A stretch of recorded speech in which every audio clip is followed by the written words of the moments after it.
Welcome back to a playoff edition now of Down to the Wire again, alongside my NHL analyst Nolan Thode. Nolan, I guess welcome to Down to the Wire playoff edition. How are you doing today? I'm hyped. Playoffs are around us. Everyone's kind of feeling the energy. There's a few regular season games that we got to get through this week, but for the most part, it's just everyone's mind is focusing on the playoff hockey, and we've gotten a couple of treats of games so far. And speaking on that regular season game that you mentioned, the Flames choked a 5-1 lead. Let's not have the Tampa Florida game disguise the fact that the Flames almost blew a 5-1 lead. They won 6-5 in overtime. They recovered after Alex Edler scored his 100th goal in his own net. It was a centering pass from Elias Lindholm and deflected off Edler and back into the net. But Habs and Leafs Thursday, first time in over 70 years that we got this. I'm hoping it's going to be a thrilling series. I just can't wait for it. There's a lot of anticipation. There has to be a lot of buildup, and we have to make, since Canada doesn't have fans in the stands, we have to make sure that social media, we're hammering social media.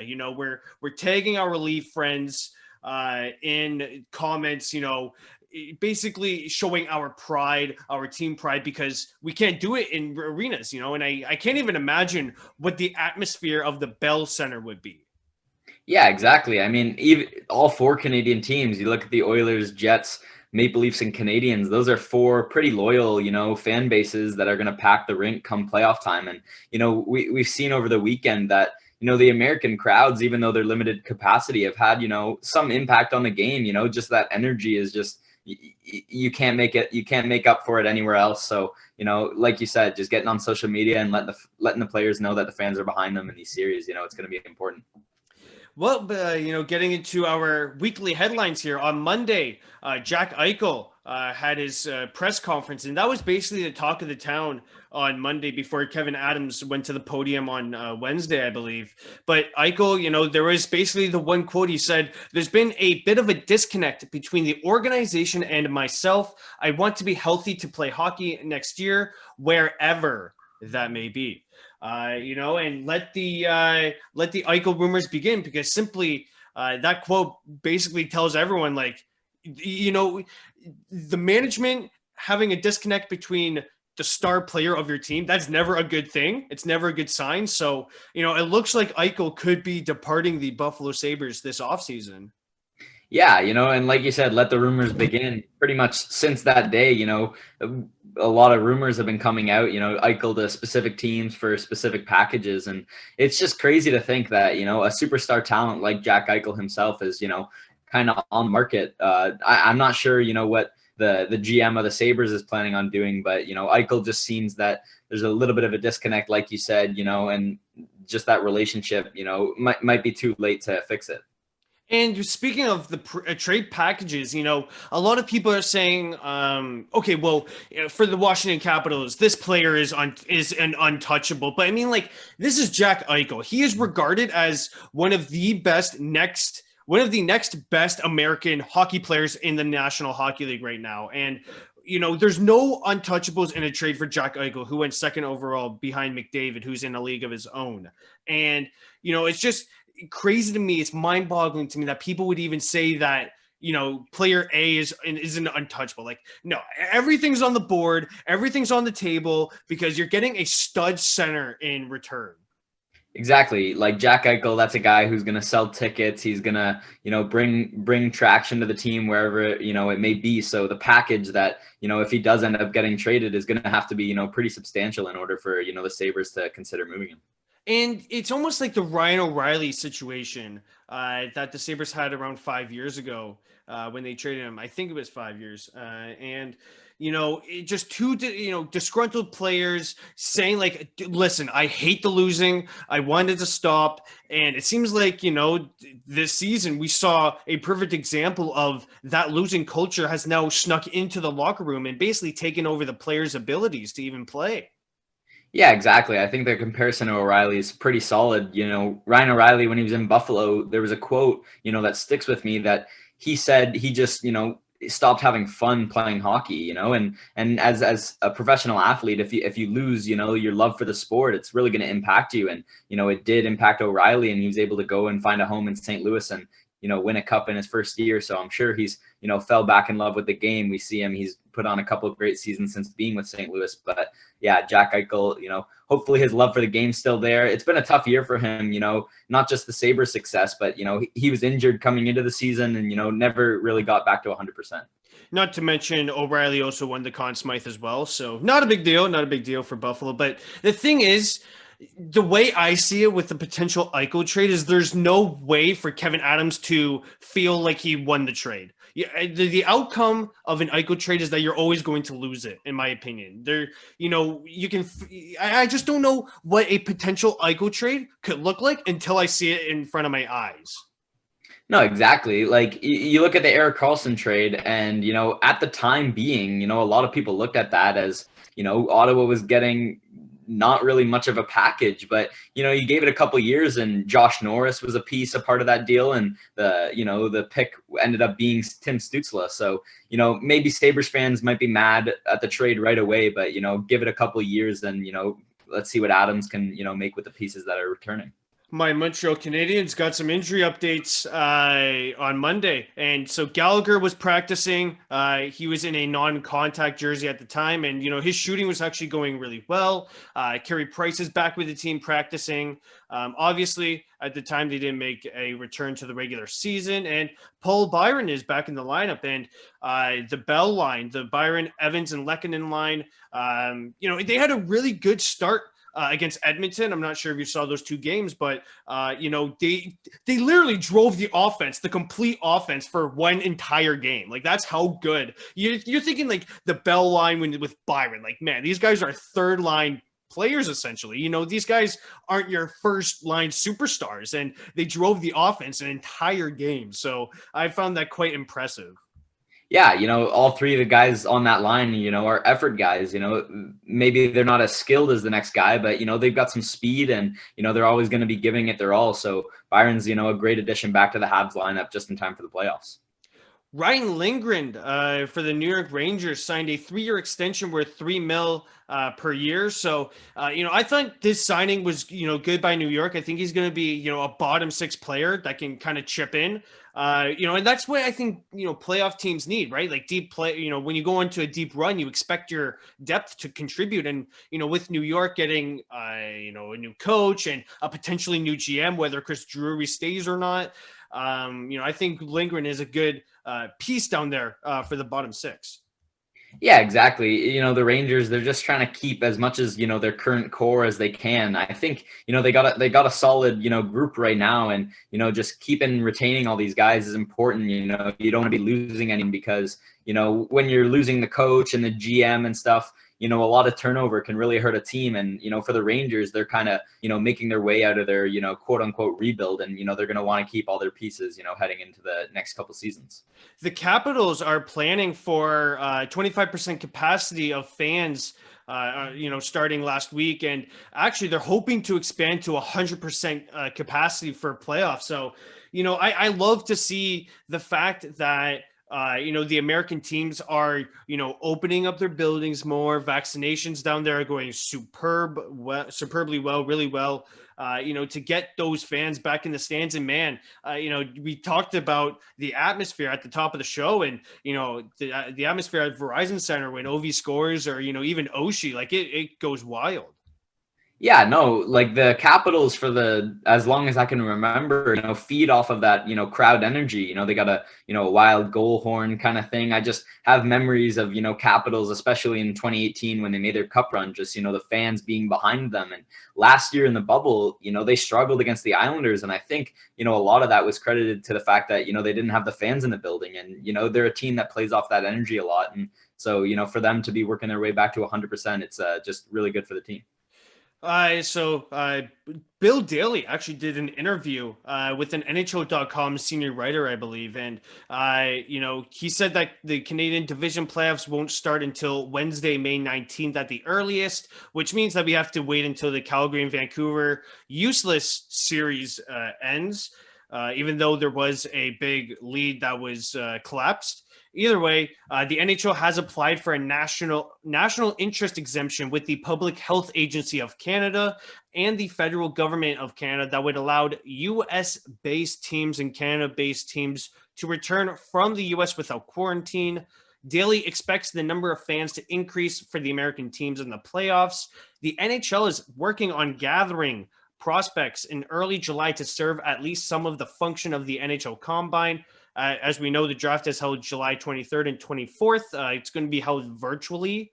And the NHL is hoping to go back as normal as possible. It's going to revert to the 2018-19 schedule, which means that there are wild card playoffs. And, that was the last season before the pandemic. So, it's great to see that the four main leagues, NFL, NBA, NHL, and MLB, are going to be as normal as possible during their next seasons. Yeah, just going back to normality has, been the main focus for these leagues. And we've gotten a champion, like I've mentioned before, in each of the four leagues within the last year, which is pretty incredible. But, working our way back, I think they're, like we've mentioned before on the show, they're targeting, October 2021 to start the next season. And, that's the time that we're used to seeing. As for the draft, it's being held virtually, and that's probably the safest thing. But just a couple of weeks ago, the NFL was able to have somewhat of an event in downtown Cleveland, and I think the NHL has been looking at the other leagues just kind of as to something to model off of, and I think they're slowly working their way back, and I think fans have a reason to be optimistic. And one note that I just want to add is I wonder if the NHL, because I think the NFL is going to continue to have players in their houses celebrating when they get picked, which is what we saw last week or a couple of weeks ago when the draft did happen. So I wonder if the NHL will follow suit and say, all right, well, we're going to invite 25 or 32, whatever, 60 players that could go in the first round. And if you want to celebrate at home, just let us know, because it's something to consider. Yeah, no, exactly. I think, when you grow up dreaming of playing in the NHL, one of those big moments is, when you get drafted, when you go up on stage, put the jersey on, take the photo. So, these players, from the 2020 draft weren't able to have that. And, maybe we'll see a little bit of it in the 2021 draft. The Predators announced they are welcoming 12,000 fans, which is around 70% capacity for the playoffs. Once again, even Smashville, the chance of, the goalie's name followed by "you suck," that is amazing. I missed that. I can't wait to get back to that this postseason. Exactly. We saw in 2017 how much, the Nashville crowd, had an impact on games. I think, that specific, cup run, they obviously lost to the Penguins in the finals, but kind of put them on the map, made fans realize that they had, a supportive fan base in Nashville. So I think, they need all the help they can get against Carolina. And I think having the fans, is going to help them do that.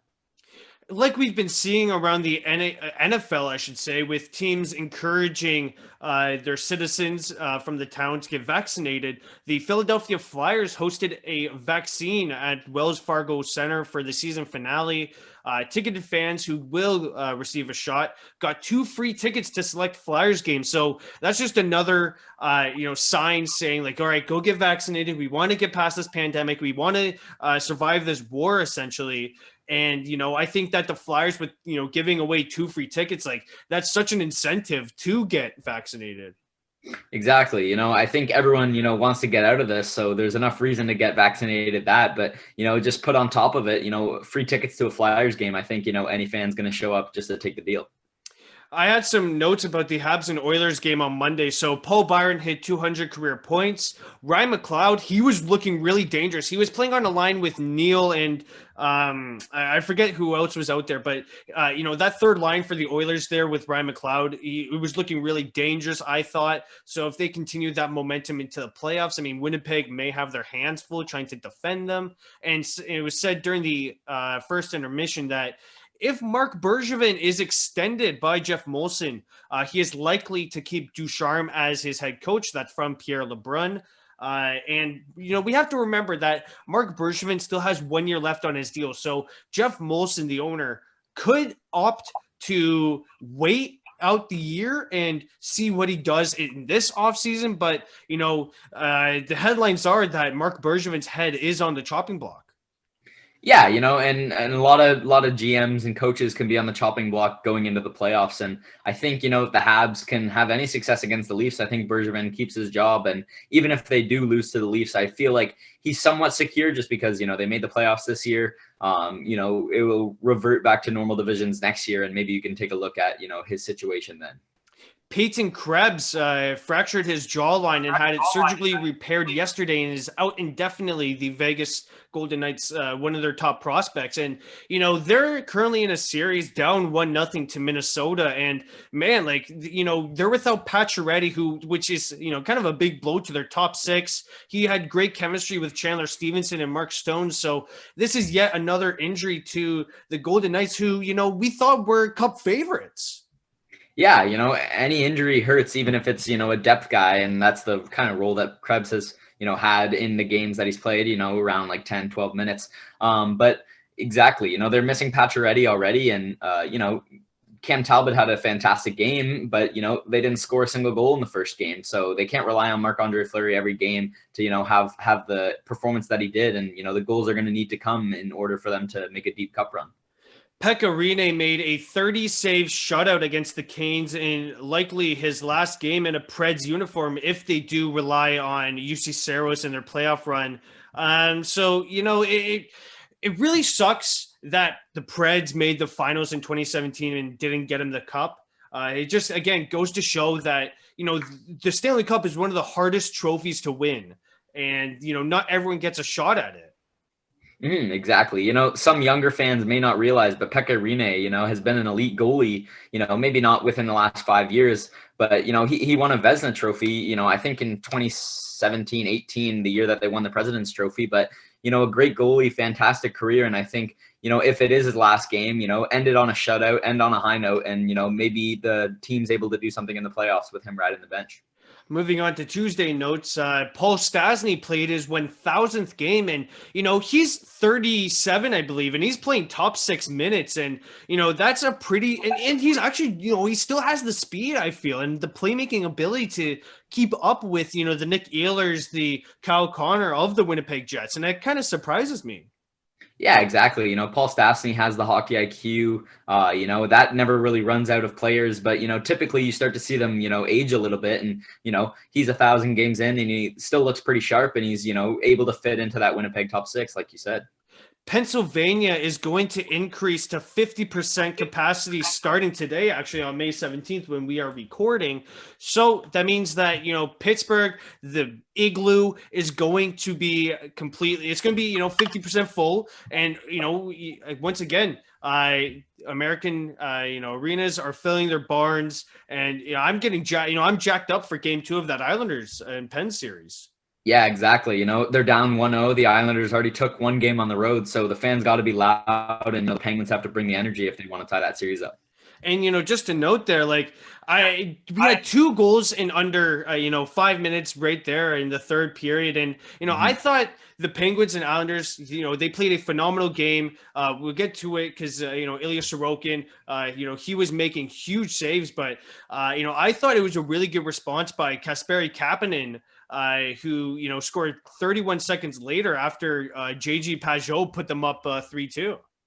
Yeah, exactly. A late goal, in the third when it's a tie game can kind of defeat your team, but, they were able to rebound and send it to overtime. Obviously they lost, but, it proves that they're kind of, ready and tested in those situations, and, they're ready to counteract in case they have to face those ever again. According to Aaron Portzline of The Athletic, who covers the Columbus Blue Jackets, the Blue Jackets are actually open to trading Patrik Laine after his miserable season. And, this doesn't really surprise me, simply because, he didn't really fit into Tortorella's system. Obviously, Tortorella, he is a super defensive-minded guy, doesn't really promote offense. But, maybe with the new coach, they can find a way to get that talent out of Laine. Exactly. I'm hoping that they make the right hire and it's able to, kind of, revamp this Columbus team. And, they have some pieces that, if they have the right coach and the right system that could, mesh well together and we could see them back in the playoffs. But, next season is going to be pretty crucial for Columbus because, they have a few key pieces and, if they're unsuccessful, they might, want to have a way out. And Laine came out to a Finnish news outlet about the past season, just reflecting on it. And some things could have been lost in translation, but his quote says, "You won't see me in the Worlds because of this season. I can't even stand a game of hockey. It was an absolutely miserable experience, team-wise and personally. Only good thing is that the season is over. Everything that could have gone wrong went wrong." And what people, I think, what people forget is that the Blue Jackets kind of went on a 10-game losing streak.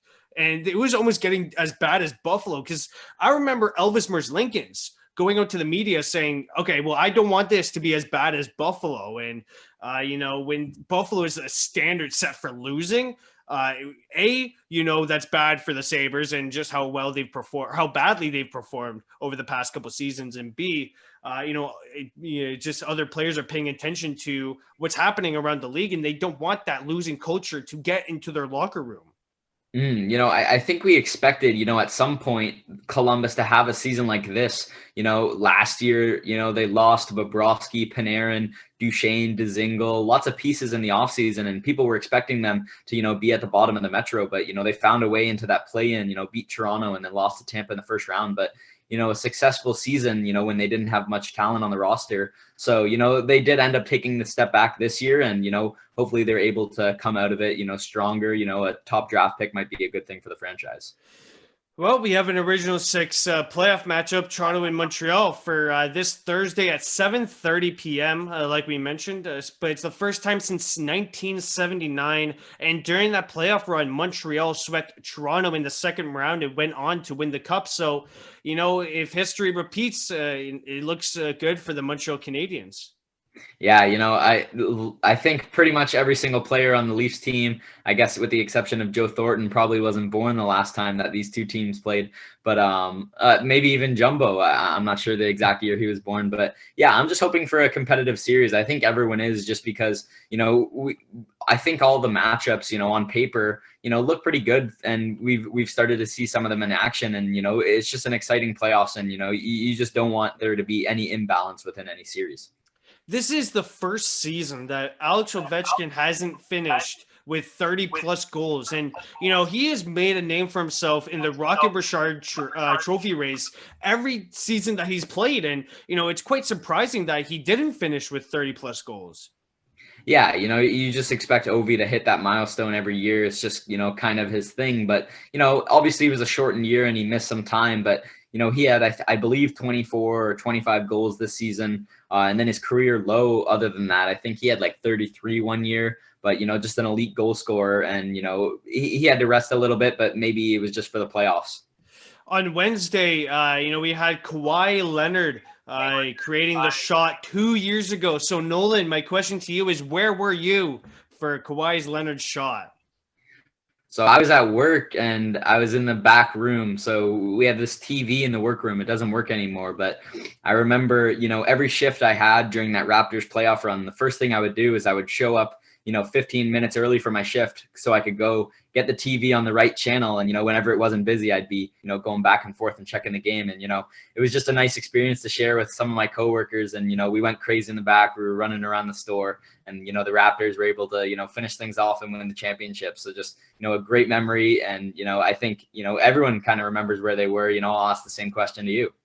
I was actually at work, and I'm not a huge NBA fan, and that's really well known. But the weird thing is, I was coming out from a break, and I had the game. I think I had it on the Score app. Shout out to them; they do a phenomenal job. But I had the phone loaded up on the Score app, and I was just refreshing it because obviously the talk of the town was Game 7. Raptors 76ers, and I was just refreshing it, trying to keep up with the score. And, one of the people that, that works around the store, I don't work with them. So I don't consider, they weren't in my department. So I wouldn't consider them a official coworker, but one of the other people working in the other department, I don't even know her name. I refreshed the score. She asked like, "Oh, did they win?" I'm like, "Yep, they won." It was a buzzer beater, and like honestly, I thought it was like a foul shot or something. Like I didn't think it was that massive. And then I go on Twitter and all I see is just Kawhi Leonard highlights of the shot. And we had, I worked at Walmart at the time, and we had this Raptors guy. So, I walked to the back, right? So I'm on the floor, and I'm probably in the back room. I worked produce. So I'm in the back room. I refresh Twitter, and, I see the highlight of Kawhi Leonard. So then, I kind of sneak away because it was at like 9 p.m. and Walmart closes at 11. I don't know what the hell they're doing, closing the store at 11. And, so I go to the break room, and I show this Raptors guy like, "Hey, like Kawhi Leonard won." So I show him the shot, and we were both amazed at it. But yeah, that's my story of Kawhi Leonard's the shot. Yeah, exactly. Just all of Canada was, kind of, a part of that, in their own little way. Getting back into the NHL news, the New York Rangers fired David Quinn and all of his assistants, and I think I think some of the training staff got fired. Like they cleaned house. They said that a search will begin immediately, and Chris Drury I think said like there was some disconnect in the room, or there's some insider that said that. So that's massive news to say that there's a disconnect in the room. So, not only is there a disconnect in Buffalo's room, but there's also one in New York. So it's definitely not looking too good. No, for sure. I think the firing, I kind of agree with it. I know from Rangers fans that, they've had some disagreements with some of the things that Quinn has done in his tenure. But I think the part that, I think you and I are most excited about is, Panarin and Zibanejad are going to perform. But, these young guys, the Capocacos, Lafreniere, Philip Chytil, how are they going to perform under a new coach? Are they going to excel? Are they going to take that next step? And if so, this Rangers team is going to look super dangerous. Habs rookie Jesse Alonen made his NHL debut on Wednesday, and that was with the Habs resting most of their players. And for some reason, the Oilers started Mike Smith, and they still played Connor McDavid and Leon Draisaitl, even though with injury risk. We saw that with TJ Oshie, and how he was a game time decision. So that like the Bruins rested all of their like top six on forward, top like maybe some middle six players, top four on D, and it just amazes me that Ken Holland and Dave Tippett really didn't rest any of their star players. Yeah, I think there's two, ways to look at it. I think one, there was a little bit of stat padding, Connor McDavid and Draisaitl are having incredible seasons, as always. And, just adding some point totals never hurts. But also, the Oilers last year, were having a great regular season, and then, the pause happened and they weren't able to find that same game against the Blackhawks. So, perhaps they're kind of trying to avoid that, and just kind of trying to keep their players, kind of in just game shape and, moving along with the regular season. Sabres GM Kevin Adams had a press conference. He said that Eichel has not requested for a trade. He says that Granato is ready for the job, and he and staff did a tremendous job under challenging circumstances. The team is worrying about Eichel getting surgery because there are not many NHL players that come back from cervical disc replacement surgery. And Adams said, never said during the presser that the word rebuild. So, maybe Adams doesn't consider it a rebuild since the Sabres have been in one for, close to 7 years, 8 years, if you want to say it. But yeah, that's just the Kevin Adams press conference. Yeah, I think, to point out Granato, I think, he did do a really good job as the head coach. And I feel like, the players, it was a different team under him than, in the early season with Ralph Kruger. And, I think he's the right guy for the job, and, they're moving with him moving forward. I think, it's the smart thing. And yeah, the word rebuild is kind of like the boogeyman around Buffalo. The Bills finally broke out of theirs, a couple seasons ago, and, the Sabres are hoping for the same. And just to add to your Granato point there, I thought Granato did a really good job trying to get the best out of his players during the circumstances that they were put in, right? So coaching change, dealing with COVID, dealing with players that may have even just quit on the season, right? Like their attitude towards the game might not have been the best, but Granato made sure to get the best out of them. No, exactly. I agree. Sean Monahan is done for the season, requiring season-ending hip surgery. A lot of people are saying that the Flames are going into a rebuild, and I agree. Gaudreau and Monahan have had multiple coaches, and they haven't had much playoff success. So he's a possible trade chip this offseason. He has 28 points in 50 games. And I can definitely see Monahan and Gaudreau and even Pride Tree-Living just gone, not a part of the Flames next season. Yeah, exactly. I think that might be what, the Flames need. Obviously, you never want to look at blowing up a team, but, they have pieces and they might be able to get stuff in return. And, I think Johnny Gaudreau has, 1 or 2 years left. And, for a guy from, America, from the Boston, not from Boston, from like the New Jersey area, New Jersey, Philadelphia area, I don't know how much he wants to stay in Calgary his whole career. So maybe get some assets for him before he leaves you for nothing. Seattle Kraken made their first ever signing as they signed Luke Henman. He had 43 points in 32 games played in the QMJHL with Blainville-Boisbriand. Ron Francis drafted him back in 2018, but he went unsigned. So, that's kind of my thought. Like he didn't really want to make the same mistake twice. And it's kind of funny that Ron Francis, signs the same guy he drafted. Yeah, he's familiar with him. And, I think it was a solid signing, shout out Reed Duke, the first ever, Vegas Golden Knight ever. But, I think I'm hoping for Henman to, potentially have a spot on this Vegas team in the future, even if it's for a couple games. But, Reed Duke was never able to play for the Vegas Golden Knights. And, we're just hoping that this guy can, play for the Kraken just because I think, he'd be a fan favorite instantly. Marco Rossi got the green light to resume skating and training. And, he's been on the road to recovery from COVID-19. He got decimated by it, essentially. We had that quote a couple of weeks ago about how he thought he was going to die and how, his dad how he wanted his dad to stay with him by his bedside. And, this just brings great news. The Wild are becoming more fun to watch. Like if you put Rossi alongside of Kaprizov, and maybe you find that center there, or I don't even know. Is Rossi a center? There's my lapse of knowledge right there. But yeah, the Wild are becoming more fun to watch is my point. No, exactly. He had a fantastic season in the OHL last year, part of the reason why he was able to, jump up draft boards and, some people even had him mocked in the top 5, but, he falls to Minnesota and I think they have a great piece there. Obviously had a terrible season this year just because dealing with COVID-19, I think, it just had such an impact on him, but, hopefully he's able to get out of it and just be that great prospect and, just a great piece for the future for the Minnesota Wild.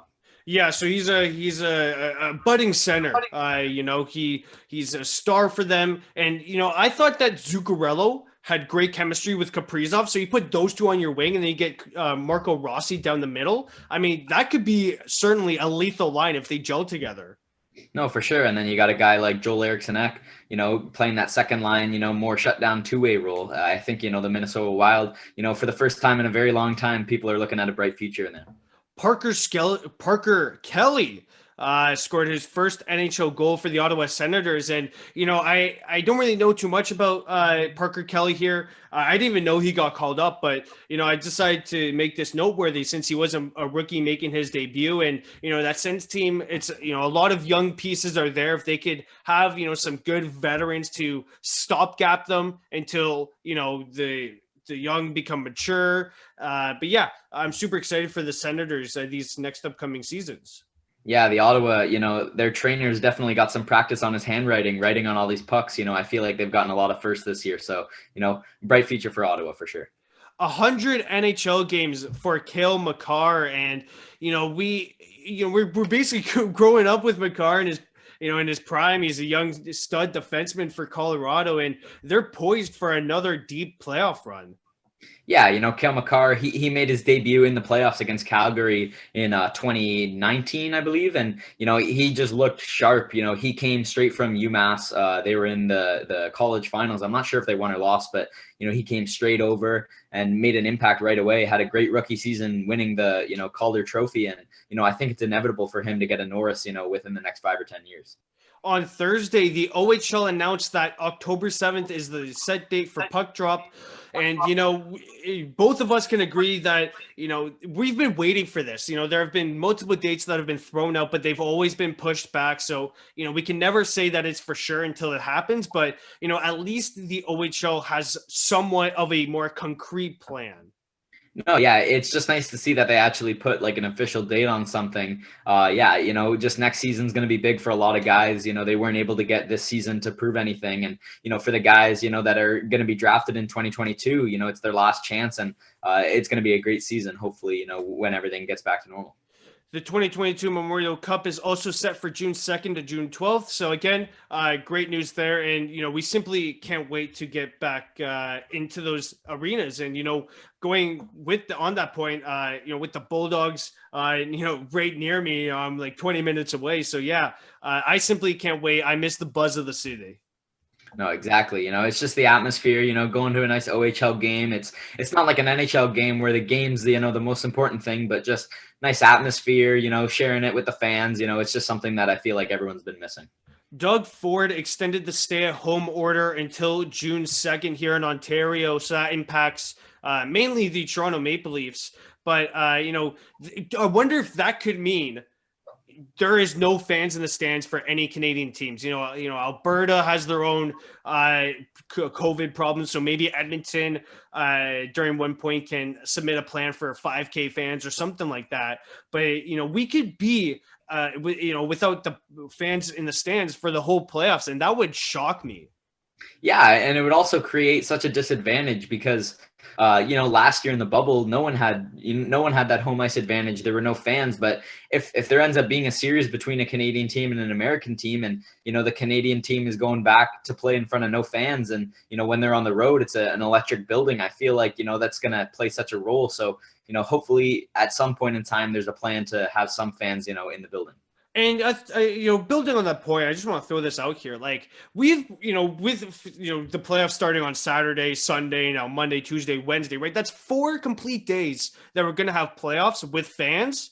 And now on Wednesdays, the Edmonton Oilers and Jets series starts. So we should 3-4 complete days with fans in the stands. And now we're going to abruptly switch to no fans. Like that's going to be a really weird and hard transition. Yeah, and obviously the Flames and Canucks game last night wasn't a playoff game, but it came on right after the Panthers game, and it was just felt so dull with no fans in the crowd after watching a full day of hockey, full day of fans in the crowd. On Friday, Artem Zub signed a 2-year contract extension with Ottawa, and the Sens announced they are moving on from Marcus Hogberg. And so Artem Zub, I thought he was good, until Shabbat got injured, but that kind of put more pressure on him. But yeah, I think he played a great role with Ottawa in their young team. And on the Ottawa goalie point there, it seems like all the goalies kind of had a tryout to see who would stick with the team. So that's a question that Pierre Dorion has to answer, with the expansion draft. Like, which goalie do you expose, and which goalies do you protect or goalie? Yeah, exactly. They had quite a carousel, so they had, an array of goalies to look at. And, the Pagcast friend, Joey Decord, hopefully he's, keeps his job within the organization. I thought Hogberg played, solid when he was in net. It's sad that they're moving on from him, but hopefully he's able to, find a position within the league. Casey DeSmith left Penguins practice in pain after making a save. And, he's the backup for the Penguins, but, it's the worst time possible for this injury because, you can't with the Penguins, right? They don't have that much goalie depth, behind DeSmith. You have Maxime Legacy, and I don't think Mike Johnson really trusts Maxime Legacy in a game if Jari does get injured. So now that's so much pressure on Jari to, hopefully he's 100% because he was dealing with a nagging injury. And now you got DeSmith, your backup, who's out. So I don't know, like that's a tough situation that Pittsburgh is in. Yeah, exactly. When they won the cup in 2016, 2017, a big part of that was because they had, two starting caliber goalies in Matt Murray and Marc-Andre Fleury. And it was kind of, whoever's healthy, whoever's playing well is going to get the start. And, they don't have that flexibility this year. So it could be a real issue for them. And, Alain Vigneault is going to return as Flyers head coach. And I think a lot of, people in the Flyers fandom, kind of were surprised by this. They didn't really like some of the coaching decisions he was making this season. But I think, this year was very like the Flyers and Rangers are two teams that we were expecting a good season, right? We were expecting them to continue to build onto their seasons last year that they had before the bubble. And they just got dealt a bad division. The four teams in the playoffs right now from the East are the four teams that, anyone could have expected. So I think the Flyers and Rangers are destined to, build on to their, better seasons next year when we get back to regular divisions. Yeah, and I think, you just look for experience. I think Vigneault's, a solid head coach. He's led, two teams to the Stanley Cup Finals, hasn't won one, but, Vancouver in 2011 and the Rangers in 2014. So, he has that experience, and hopefully he's the right guy for Philadelphia. But, two bad seasons in a row, and you'll look to, cut him off next season. Fan capacity is expanding to 9K fans for the Blues, and actually the Caniacs, the Carolina Hurricanes, are going full capacity for the playoffs. And, with the Canes, they do the Storm Surge, and with the Blues, and, maybe they'll be singing Gloria more often than the last time they were in the playoffs. Yeah, full capacity for the Hurricanes is just great. They already won their division, and now they got the fans coming back. They could be a threat to come out of the Central. As for the Blues, they're playing Colorado, so, they got a tough road ahead. But, having the fans back, I think St. Louis, is one of those, Midwestern American teams that, has a pretty loyal fan base and would like to have them back in the crowd. On Saturday, we learned that Caulfield is practicing with the extras in the Habs. That was their first practice as they prepare for round one against the Toronto Maple Leafs. And, like we mentioned, he was practicing with the extras on Saturday and Sunday. So, my thought process here, there's two theories I have. One is that Ducharme is, has already talked to Caulfield over the weekend and said, all right, look, we're going to disguise you as someone we're not going to play. We're going to put you in a gray jersey. So it gives the team the idea that we're not playing you. And, we're going to activate you on Wednesday's practice or Thursday's practice. And my other theory is that, the Habs are going to try and play to a close to as a shutdown role as what Columbus did in the bubble last summer. So, those are two theories. I think they're two great theories based on what I've seen around in Habs fandom. So we'll see. It's a lot of speculating. Yeah, we'll see in the coming days what they actually choose to do. But, Caulfield is just an exciting player, pretty much the highlight of the last couple of weeks for the Montreal Canadiens and their fans. But, if he plays, he plays. If he doesn't, he doesn't. Vitek Vanacek left the Capitals game with a lower body injury and did not return. Craig Anderson got his first playoff victory since May 23rd, 2017. And, it was a great opening night for the playoffs. Oshie, again, was a game-time decision, and he got the puck to the net for Nick Dowd to tip it in. And that was actually a first career playoff OT goal for the Alabama boy, Nick Dowd. And now Anderson is actually the oldest Caps goalie to win a playoff game in franchise history. So, even the Capitals are dealing with some questions in net because Ilya Samsonov, he is off the COVID list, right? But his conditioning isn't up there since he's been on the COVID list for like the past, week and a half. So question is, because I think they called up Fucale actually over the weekend. My buddy Curtis Lee sent me something on Instagram. And so my question is, do they trust Anderson for game 2 or do they look to Fucale? Yeah, no, exactly. I think, the Vanacek injury kind of, really puts a lot of question marks in the air. Craig Anderson, he's been successful, but like you mentioned, it's his first playoff victory in 4 years. So, how ready is he to make a deep run? You look at the Bruins last season, it wasn't an injury, but, Tuukka Rask went down and Yaroslav Halak is not a bad goalie, but, the Bruins just weren't the same team without their starting goalie. So definitely could have an impact, but, Anderson was great in that game 1. So, I'm expecting him to get the game 2 start. The Blue Jackets asked if Seth Jones wanted an extension. His contract ends after next season, and he's 26 years old right now. And personally, I don't see him sticking around in Columbus much longer in what could become a rebuild. So I think, the time for moving on from Seth Jones is coming. Yeah, Zach Werenski, and his contract was up. He signed a bridge deal, and I think Jones is definitely going to be looking for, as long term with as much money as possible. Columbus traded, Ryan Johansson for him, a few years back, and I think, they're the clear victors of that trade. Jones just has a better impact on the Columbus team than Johansson does for the Predators, but that's a piece that you want to lock up long term, and hopefully they're able to do that because if they lose a piece like that, it's really going to put them back a few years in the rebuild. On Sunday, it was the first career playoff start for Ilya Sarokin and his first career win. And Varlamov is injured. Same with Malkin, actually. So Gino Malkin was also injured. So I'm not sure if he's taking line rushes today during practice, but that's a huge blow for that Penguins top six. And when he does return from his injury, what version of Malkin are we going to get? How, will the Penguins rush him back, or do they have enough depth to sustain the injury until Malkin gets 100%? Yeah, I'm not sure. I think, the Penguins in 2016, 2017, you can even go all the way back to 2009. But, Evgeny Malkin was an integral part of those cup runs. And, I don't think, I don't think they're as much of a contender, without him. They've been able to do well in the regular season, with a lot of man games missed. But, you want everyone healthy for the playoffs. And especially a guy like Evgeny Malkin, just to, spread the scoring a little bit. And, because they have Brian Rust playing with Sidney Crosby and Gensel. I'm not sure if, Rust goes with Malkin if he comes back, but it was definitely, a big loss for the Penguins and, a big reason why they couldn't get it done in game one. Jack Campbell is going to enter the Leafs playoff series as the starter. I expect the same from Price. But, this doesn't come as a surprise to me after what we saw with Freddie Anderson against Ottawa and in his American League conditioning stint. So, Campbell, phenomenal season. Hats off to him because he really came in relief of Anderson and, was really saving that ship from burning essentially.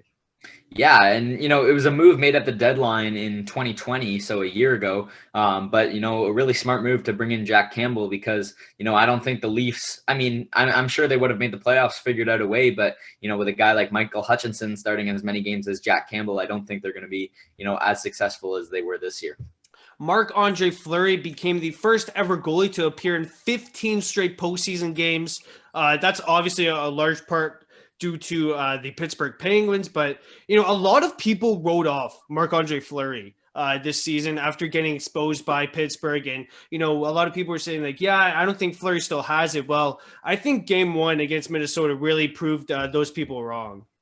No, I absolutely agree. And, the Pittsburgh Penguins chose Matt Murray over Marc-Andre Fleury, but, had they have done things different, maybe I think that has a huge impact on the league because with Matt Murray, even though he was, quote unquote elite back then, with that first year Vegas team, I don't think they make it to the Cup final. And, maybe you're looking at Pittsburgh knocking off Washington in that second round and potentially three-peating. Nikita Kucherov made an impact in the Sunshine State Showdown with 2 goals, 2 power play goals. Stamkos returned with 2 assists. And, a lot of people are taking to social media saying that Tampa circumvented the cap. And, I think that's true. However, Nikita Kucherov was coming from off-season hip surgery, and I'm no doctor by any means, but I think the severity of his injury was quite large. So I think that Kucherov did take the necessary steps to make sure he was 100% healthy. Yeah, Tampa was able to find a loophole and, credit to them. They were able to, put Kucherov on that LTIR and, re-sign their guys like Cirelli and Sergachev at the start of the year. And then, mid-season, they put Stamkos on the LTIR when he got hurt, and it allowed them to go get a guy like David Savard. So, they're a really stacked team heading into this playoffs. They won the Cup last year. And, 2 goals on the power play for Kucherov. That Tampa power play just looks like it's not going to be stopped. So, teams have to be super disciplined when they're playing Tampa. Speaking of conditioning stints, Carey Price and Brendan Gallagher are going to the Laval Rocket, the Habs American team, just to make sure that their conditioning is up to par and, get them some game action since they've been out of games for close to over a couple months now. Yeah, just heading into the playoffs, I think it was announced Price is going to play half the game. It's going to be a weird sight for a lot of people seeing him in any other jersey than a Habs jersey. It's the AHL team, but I think it's the right move, and hopefully they're able to get a little bit of freshness and energy in themselves and be ready for Game 1 on Thursday. Bo Horvat hit 500 games on Sunday, and that's a huge accomplishment to him. And I hope that the Vancouver Canucks find their way past this horrible season that they've had, and maybe hopefully they fire Benning. I think it would be for the best for him to be released. No, yeah, I think Benning leaving is, something that should happen this offseason. He for every 2 bad moves he makes, he makes 1 good move, and people think that he's fine. But to the fans, when you look at his resume as a whole, he's just had a lot of bad contracts. He likes to give term a lot to people, and some of their contracts are still biting them. So Bo Horvat, incredible to hit 500 games. He's the captain of the future, and hopefully he doesn't have to be under Jim Benning for much longer. Moving on to Pegs' predictions of Tuesday's games, we got 4 games on the docket. 3 are playoff games, and we obviously have the 1 regular season game. So I got Flames over Canucks. I got the Penguins taking Game 2 over the Islanders. I got the Panthers over the Lightning, and the Golden Knights over the Wild. I'll go with the Flames over the Canucks. They pretty much dominated the Canucks up until late third. I'll go with the Penguins over the Islanders as well. I can definitely see the Islanders taking this game, but I feel like it's a must-win game for the Penguins, because if it's 2-0 heading into New York, they're going to start getting flashbacks of getting swept, a couple seasons ago. I'll take the Panthers over the Lightning. I want to see that series be tied as well. And, let's go with an upset. Suddenly Minnesota Wild up 2-0 on Vegas, takes all the air out of the Vegas crowd. And, Talbot stands on his head once again, and, they're up 2-0 heading back to Minnesota. Well, I'd like to thank again Nolan Thode for joining me on another edition of Down to the Wire. It's always a pleasure. Valedictorian, Pags.